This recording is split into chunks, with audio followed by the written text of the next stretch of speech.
એક જ ડૉક્ટર, એક જ મશીન, છતાં એક પેશન્ટના એનોમલી સ્કેનને કમ્પ્લીટ થતાં 30 મિનિટ્સ અને બીજા પેશન્ટને 60 minutes. Wondering what might be the reason? Hi, I'm Dr. Chitrali, your very own fetal medicine specialist, and welcome to the Fetal Diaries. Simple answer. Scan timingનો control અમારાથી વધારે તમારા બેબી પાસે છે. Yes, literally in your baby's hands.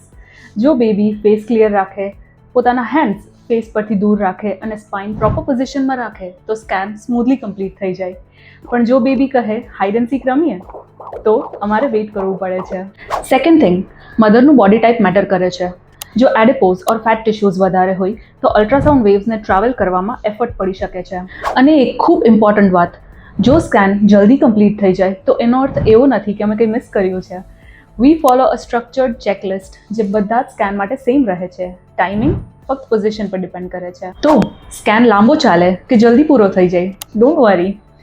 One single scan takes an entire teamwork of your fetal medicine specialist, the machine, and most importantly, your baby. See you until next time.